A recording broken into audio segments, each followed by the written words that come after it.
इमरान प्रतापगढ़ी किसी समय सांसद जी को अपना बाप कहते थे। इमरान प्रतापगढ़ी जो है वो मतलब परस्त हैं, अवसरवादी नेता हैं। जब तक उनकी ज़रूरत थी अतीक भाई के साथ थे, आज उनकी ज़रूरत ख़त्म हो गई, दुनिया में नहीं है, उनके साथ नहीं। 40 सीटें समथिंग हमारी उत्तर प्रदेश में हैं और हम 40 पे अपना दावा दिखा रहे हैं कि अगर हम 200 सीटों पे लड़ते हैं तो हम 40 लेके आएंगे। 2022 का नज़ारा और कुछ था, आज नज़ारा ऑल इंडिया मजलिस इत्तेहादुल मुस्लिमीन का और कुछ है। हम बहुत बड़ी पार्टी हैं, हमारे खानगाह हो, हमारे मदरसे हो, हमारी मस्जिद हो, लिंचिंग हो, उसकी बात चाहे वो अबू आसिम हो या जो भी सपा से लेके बसपा तक जितने हमारे सांसद और विधायक हैं, किसी मामले में बोले हों।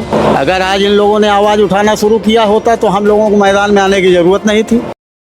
2027 में उत्तर प्रदेश के अंदर चुनाव है, यहाँ का क्या रुझान लग रहा है सर आपको? रुझान बहुत अच्छा है जी। रुझान जैसे हमारे हाजी शौकत अली साहब, जैसे उनका निर्देश होगा, उनके निर्देश में हम लोग काम करेंगे।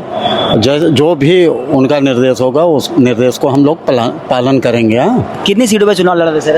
अभी जैसे हमारे हाजी शौकत अली साहब का कहना है कि हम 200 सीटों पे चुनाव लड़ेंगे। हाँ, क्या लग रहा है सर आपको, कितनी सीटें निकाल सकते हैं? मैं यहाँ दावा तो करता हूँ कि जो हमारा मुस्लिम बाहुल क्षेत्र है, हम मुस्लिम बाहुल क्षेत्र 40 सीटें समथिंग हमारी उत्तर प्रदेश में हैं और हम 40 पे अपना दावा दिखा रहे हैं कि अगर हम 200 सीटों पे लड़ते हैं तो हम 40 लेके आएंगे और किंग मेकर का काम हम करेंगे यहाँ पे। सर जिस हिसाब से आप कह रहे हैं कि 40 सीट हम लेके आएंगे, आप 2022 का रुझान 0 पे आउट हो गए थे आप।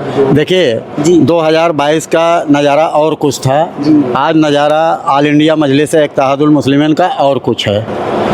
हाँ, समय और वक्त देखते हुए बदलाव आ रहा है। और आपको मैं एक चीज़ बता दूं आपके चैनल के माध्यम से, तमाम पार्टियां यहाँ चाहे सपा हों चाहे बसपा हों, जो भी हों, मगर आज पूरे हिंदुस्तान की बात मैं कर रहा हूँ, पूरे हिंदुस्तान में ऑल इंडिया मजलिस इत्तेहादुल मुस्लिमीन हर स्टेट में चुनाव लड़ने का काम कर रही है। हम बहुत बड़ी पार्टी हैं, हमारे संगठन भी करीब करीब हर जगह हर स्टेट में तैयार हैं। सर आप जहाँ जहाँ चुनाव लड़ते हैं भाजपा जीत जाती है सर? ये तो एक इल्ज़ाम लगाने की बात है। इल्ज़ाम भी है, आप वो इलेक्शन का वो भी देखेंगे सर, बीजेपी लेकिन आ जाती है सर जी स्टेट में आपने लड़े हैं सर। ये आप कह रहे हैं, ये कहना चाहते हैं कि हम बी टीम हैं, तो हम आपसे ये सवाल करते हैं कि पहले ए आता है कि बी आता है? पहले ए आता है सर। हाँ, तब आप हमको कैसे बी कह रहे हैं? इशारा आपका मेरे तरफ है कि मैं बी टीम हूँ, मगर हम आपसे कहते हैं कि पहले ए आता है फिर बी आता है, तो हम कैसे हुए? सर बड़े बड़े आप देखेंगे मुस्लिम नेता हैं, अबू आसिम आज़मी हो गए, आपके यहाँ पे इमरान प्रतापगढ़ी हो गए, आपके नेताओं को बीजेपी का बी टीम और बुरा बुला तो कहते हैं सर। तो वो कहें जी, वो हमारे ऊपर कोई फ़र्क नहीं पड़ता है। आप देखें मार्केट में जब हाथी जाती है तो तमाम कुत्ते भौंकते हैं, लेकिन सर मुसलमान तो वो भी है ना सर? मुसलमान हैं, मगर हम आपसे ये कहना चाहते हैं कि मुसलमान के हक की बात कहाँ किया उन्होंने? हमारे खानगाह हो, हमारे मदरसे हो, हमारी मस्जिद हो, लिंचिंग हो, उसकी बात चाहे वो अबू आसिम हो या जो भी सपा से लेके बसपा तक जितने हमारे सांसद और विधायक हैं, किसी मामले में बोले हों।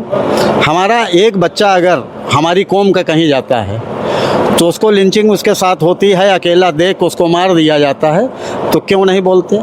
अगर आज इन लोगों ने आवाज़ उठाना शुरू किया होता तो हम लोगों को मैदान में आने की ज़रूरत नहीं थी।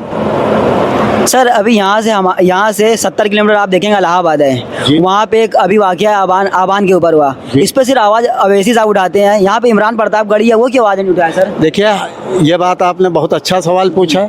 इमरान प्रतापगढ़ी किसी समय सांसद जी को अपना बाप कहते थे। अफसोस तो इस बात का है कि राज्यसभा सांसद हैं हम, तो ओवैसी साहब के एक छोटे से सिपाही हैं, हमारी कोई बिसात नहीं है, और एक राज्यसभा सांसद हैं और उनको इसमें बोलना चाहिए। तो इमरान प्रतापगढ़ी जो है वो मतलब परस्त हैं, अवसरवादी नेता हैं। जब तक उनकी ज़रूरत थी अतीक भाई के साथ थे, आज उनकी ज़रूरत ख़त्म हो गई, दुनिया में नहीं है, उनके साथ नहीं है।